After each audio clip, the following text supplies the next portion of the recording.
En 2013, la France était le premier partenaire commercial de l'Algérie.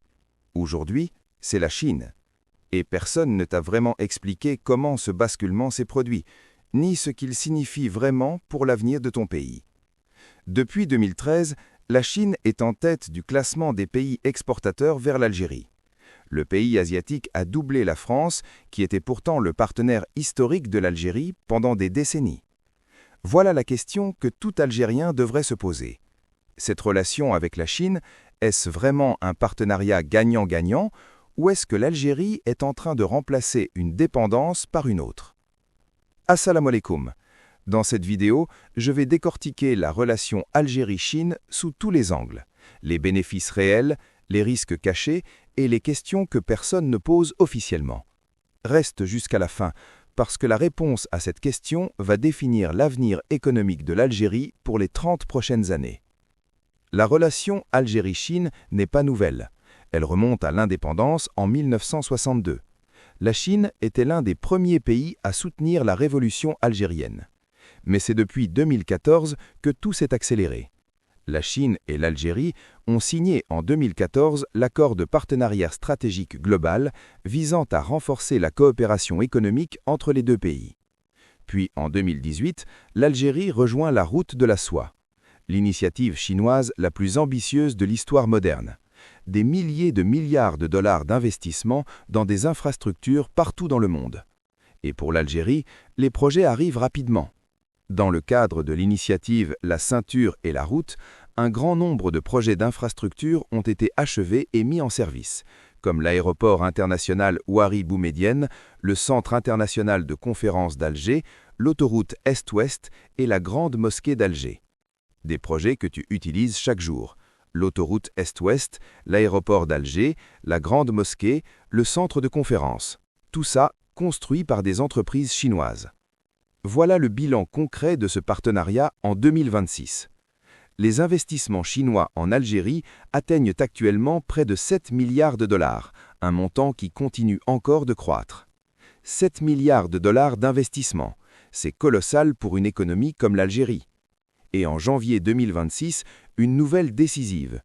Le président chinois Xi Jinping a annoncé la suppression totale des droits de douane pour 53 pays africains, dont l'Algérie, à compter du 1er mai 2026. Une décision qui pourrait repositionner Alger comme plaque tournante stratégique entre l'Afrique et l'Asie. Zéro droit de douane pour les produits algériens en Chine à partir du 1er mai 2026. Ce que ça signifie concrètement, les entreprises algériennes peuvent exporter vers la Chine sans payer de taxes supplémentaires, un marché de 1,4 milliard de consommateurs ouvert à l'Algérie. Et ce n'est pas tout. Depuis 62 ans, les équipes médicales chinoises ont soigné plus de 27 millions de patients en Algérie et une nouvelle équipe est en cours de préparation. 27 millions de patients algériens soignés par des médecins chinois, en 62 ans de coopération médicale. Et les satellites ALSAT 3, lancés depuis la Chine en janvier 2026 avec transfert de technologie, avec formation d'ingénieurs algériens. Sur le papier, c'est impressionnant. Est-ce que tu pensais que la relation Algérie-Chine était aussi profonde que ça? Oui ou non en commentaire. Abonne-toi, parce que la suite va te montrer l'autre face de cette médaille. Voilà ce que les discours officiels n'abordent jamais. Premier risque, le déséquilibre commercial total. La Chine exporte massivement vers l'Algérie. Électronique, véhicules, machines, textiles, pratiquement tout ce qu'on achète aujourd'hui. Mais qu'est-ce que l'Algérie exporte vers la Chine? Essentiellement du pétrole et du gaz, des matières premières brutes. C'est exactement le schéma colonial classique, un pays qui exporte des ressources brutes et importe des produits finis. La valeur ajoutée reste en Chine, les emplois restent en Chine, et l'Algérie reste dans le rôle du fournisseur. Deuxième risque, les entreprises chinoises importent leurs travailleurs. C'est l'une des critiques les plus récurrentes des grands chantiers chinois en Algérie.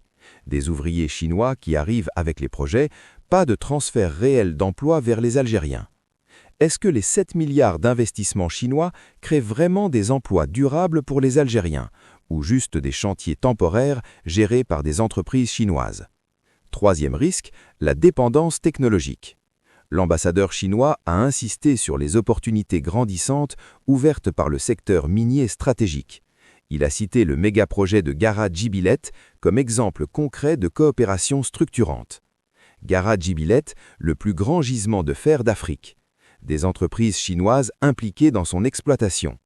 La question fondamentale que personne ne pose, quelle est la part algérienne dans les décisions, dans les bénéfices, dans le contrôle réel du projet? Quatrième risque, la dette cachée.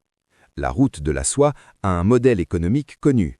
La Chine finance des infrastructures en échange de remboursements sur des décennies et parfois de concessions stratégiques. Le Sri Lanka a perdu le contrôle de son port de Hambantota, incapable de rembourser sa dette envers la Chine, il a dû céder le port pour 99 ans. Est-ce que l'Algérie a les garanties suffisantes pour éviter ce type de scénario? La transparence sur ces accords est quasi inexistante. Zoomons maintenant. La Chine ne fait pas de philanthropie. Ses investissements en Algérie servent ses intérêts. Premier intérêt, l'accès aux ressources naturelles. Pétrole, gaz, fer de Gara-Djibilet, zinc d'Amizour, la Chine a besoin de matières premières pour alimenter son industrie colossale. L'Algérie en a, la Chine les veut. Deuxième intérêt, la route de la soie méditerranéenne.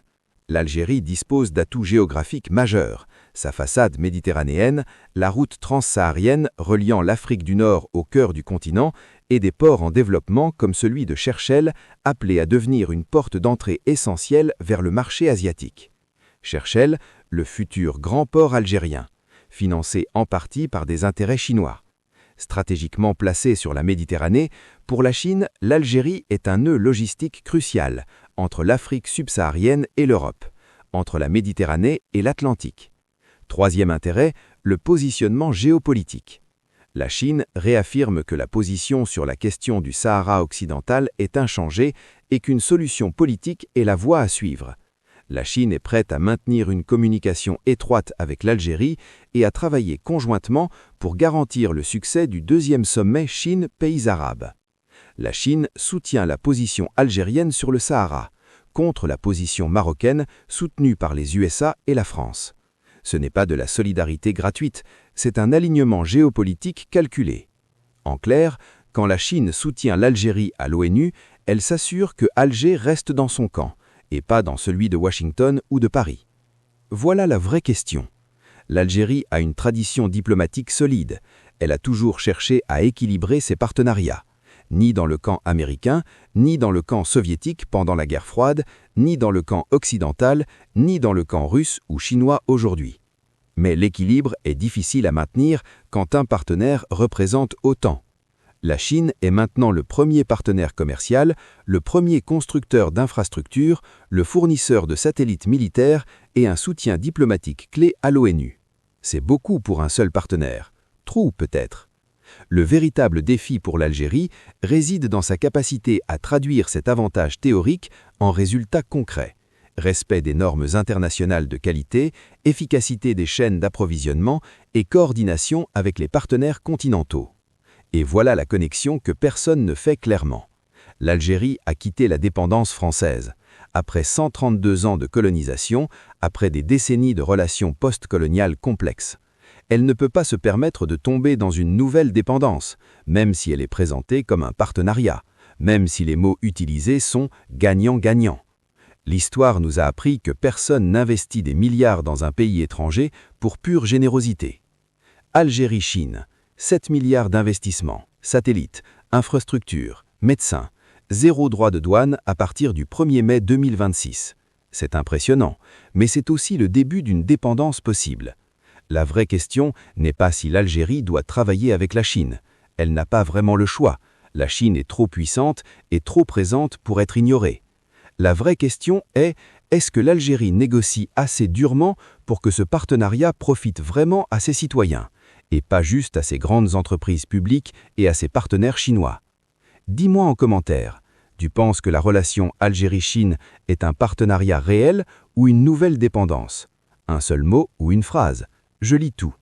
Partage cette vidéo maintenant. Ce sujet concerne l'avenir économique de chaque Algérien. Un partage égale 10 personnes qui réfléchissent. Abonne-toi et active la cloche. je prépare une vidéo sur le port de Cherchell, le méga-projet qui va changer la position de l'Algérie dans la Méditerranée. Tu veux la voir? Portez-vous bien. Assalamu alaikum et à très vite.